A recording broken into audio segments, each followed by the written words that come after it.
On the election front, huge developments on the Zika virus front, being linked directly now by us today to the Rockefeller Foundation. Wait till this bombshell drops, and a lot more. But first, this key report from John Bound. Well, America, if you haven't noticed, Middle Eastern and African refugees are raping, looting, and killing all over Europe. And the European establishment is condemning the citizens on their behavior, rather than that of the invading hordes of fraudulent young male refugees who claim to be fleeing war-ravaged hellholes.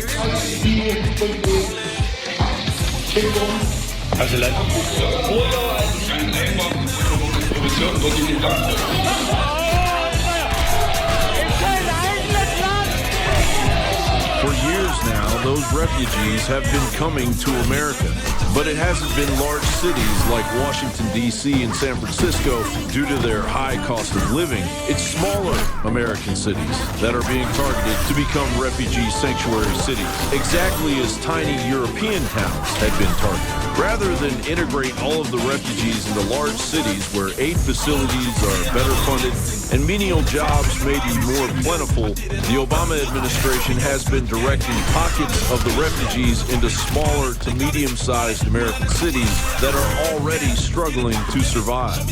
Cities like Missoula, Montana, Twin Falls, Idaho, and Stone Mountain, Georgia, population of 6,025, where a huge boon to the economy is the tourism generated by the Stone Mountain carving of Confederate generals, the very historical monument the liberals want destroyed.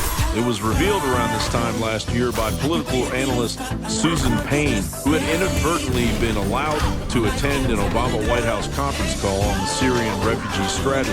Payne discovered that the intent of the Obama administration is to grow the Muslim seedling communities, in their words, into larger entities, eventually overtaking the smaller cities they had been given sanctuary in, as part of the greater plan to overtake the host nation. The Obama task force even discussed replacing the Thanksgiving holiday with Celebrate Immigrant Day by executive order. Their main directive being that these 15 million plus new Americans will replace the old Americans and grow as a separate nation within the United States. Obama established the Task Force on New Americans in November of 2014 in the wake of a complete breakdown of our immigration system under Obama's unconstitutional executive order. As of today, there are well over 180,000 criminal illegal immigrants freely wandering around the United States, committing new crimes every day, according to ICE agents and members of Congress. Meanwhile, DHS Secretary Jay Johnson has issued an order to diminish aerial surveillance on the Texas border. This after Governor Abbott requested more surveillance last September, a request that was obviously ignored. The Rio Grande Valley has seen an increase of 115% in unaccompanied minors, while the El Paso border has increased by 300%, and over 28,000 Cubans entered the United States in 2015, twice the number the year before. America is no longer economically sound enough to cushion the blow of millions of refugees that actually hate everything we represent and our tax dollars pay for. What have I got to talk to you about? What have I got to talk to you about? Say about Islam and that, innit? Yeah. So why do you say it now? What do you want me to say? Yeah? Ideology, it's got no face. Yeah, it's got no face, bro. I don't know what you like, bro. You have 100 you in a minute. You f***ing look cheap.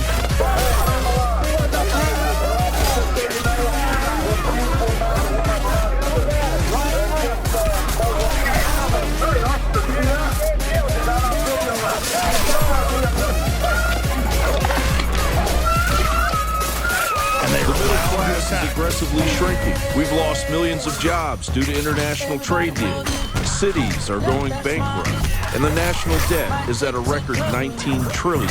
Meanwhile, as 31 governors oppose the acceptance of Syrian refugees into their states, the remaining balance of our nation's officials are declaring their cities as sanctuaries at an alarming rate. Has the Paris Massacre or the San Bernardino Jihad been forgotten already? We'll be back. Coming up, we have Austin Police Chief Art Aceveda in studio. in the second hour. And then Dr. Edward Group has come in from Houston with some amazing analysis and information dealing with Zika virus. And then David Knight will quarterback the fourth hour today. We'll break down what he's going to be doing right before he comes on, because they don't know till right when they come on what they're going to be covering, because while I'm busy on air tracking what's happening and covering the news, they're busy digging into the latest breaking information and analysis, as well as special reports. Then, of course, we come back 7 o'clock Central, InfoWars Nightly News as well, to cover whatever happens from 3 to 7 o'clock Central. Whatever's developed during that time period when big events happen, we just expand coverage with live coverage past 10 o'clock at night. We are able to hire more investigative journalists, more reporters, more researchers. We will continue to add more and more live, fully produced, fully researched transmissions for you and your family. We are building it, and they are coming because the people are hungry for the truth.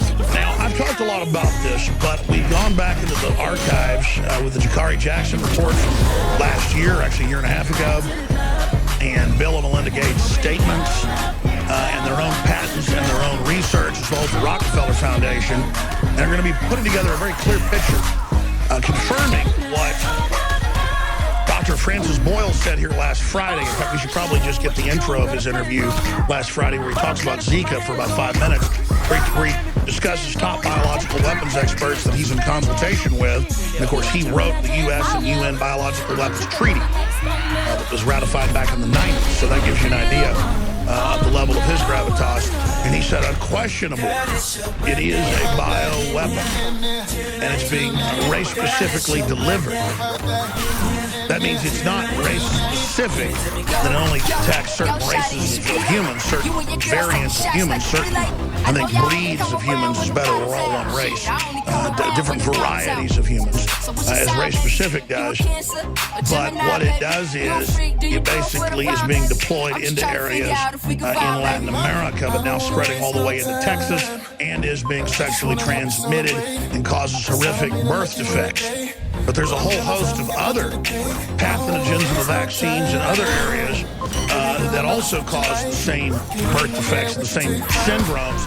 I kept asking myself, until about 6 years ago, they always said in the news and in the medical inserts of vaccines and everywhere, if you're pregnant, do not take a vaccine. Because it was known to cause autoimmune disorders in children. It was known to cause miscarriages from 3 months to 8 months.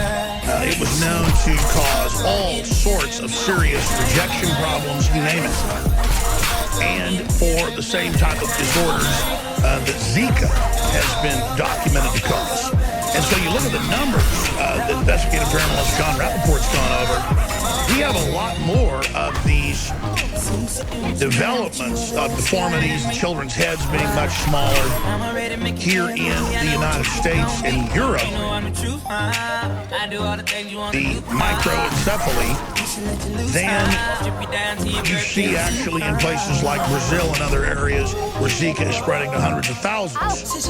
So is this a cover that they're saying the mosquito is causing it, but really it's what's being now introduced to the environment? It's like, take Brazil again. You can look up these articles.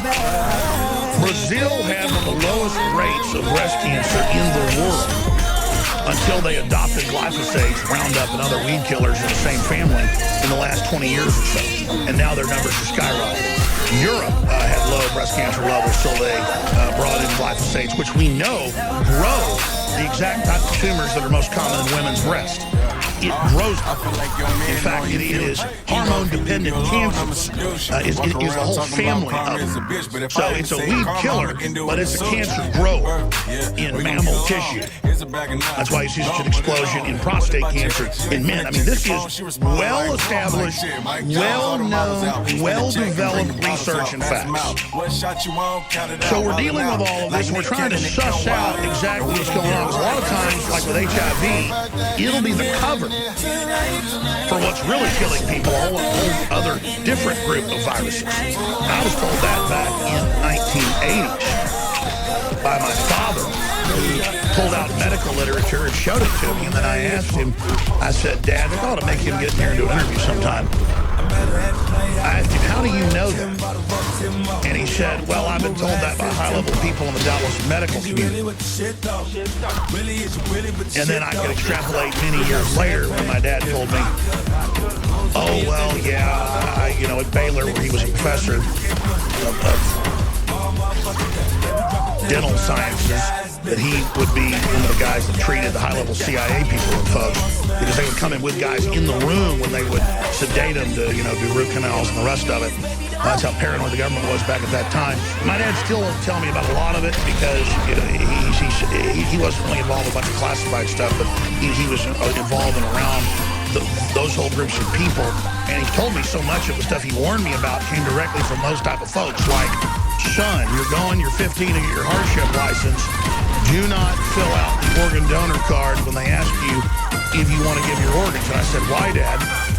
And he said, I've been told by hospital heads that there are certain doctors and certain groups within the hospitals, certain hospitals that lean towards this, where they don't give you the same treatment if you're in a car wreck or whatever, even though you're viable, because they can get hundreds of thousands of dollars. And that was back then, you know, 27 years ago when I was getting my hardship license. Hundreds of thousands of dollars for your organs. And I actually thought he was full of it, but I didn't completely think that, but I was somewhat naive. I didn't completely believe it. And so years later, I'm watching 60 Minutes in college with my grandfather and grandmother, because they like to watch that every Sunday. And sure enough, they admitted the hospitals in Dallas, the hospitals in Chicago, and places like that, exactly what my father had told me, point blank.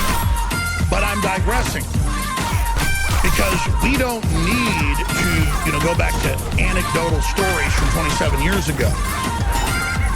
Dr. Group's coming in to break this down today. I knew the Bill and Melinda Gates Foundation bought out the Rockefeller Foundation for all their weaponized cancer and weaponized sterilant research that's been declassified. I knew that they were heavily involved in developing these genetically engineered mosquitoes to, quote, deliver vaccines and, quote, other forced treatments on the public because they love us so much. I knew that going back to the 20s, the Rockefeller Foundation had already patented weaponized cancer that could be injected. That's mainline history, folks. Just search engine Rockefeller Foundation, cancer viruses, weaponized cancer.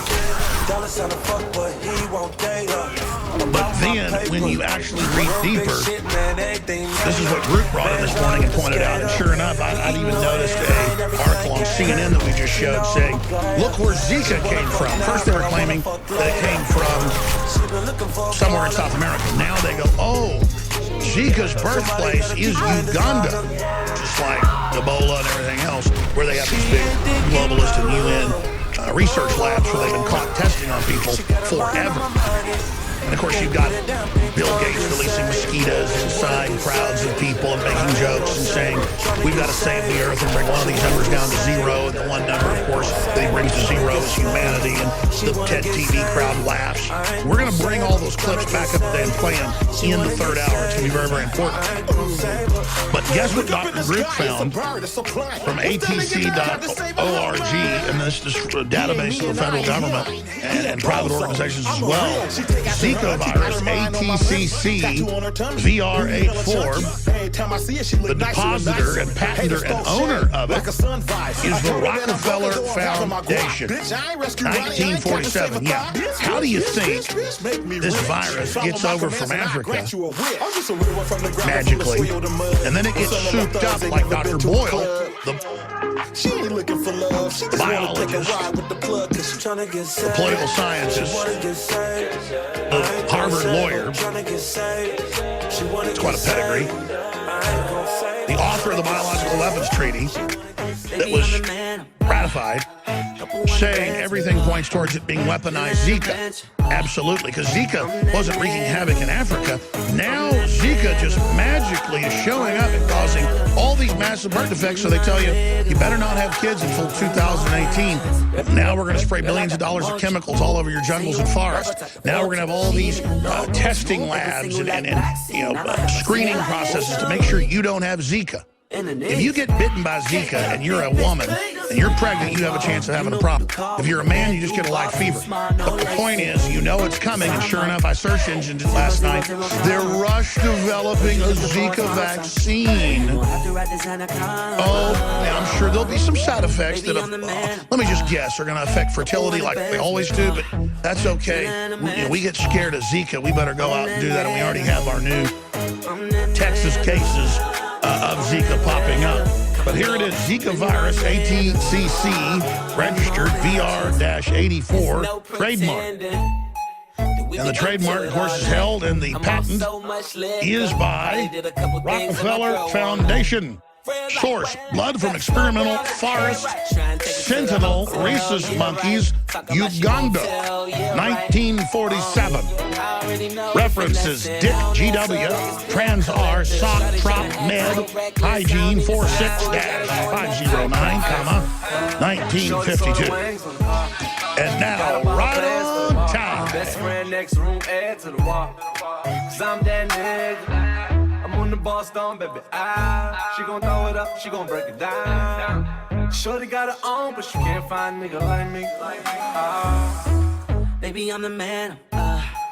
Couple hundred bands on the car. Feeling a mansion. I'm that nigga. I'm that nigga. I'm that nigga.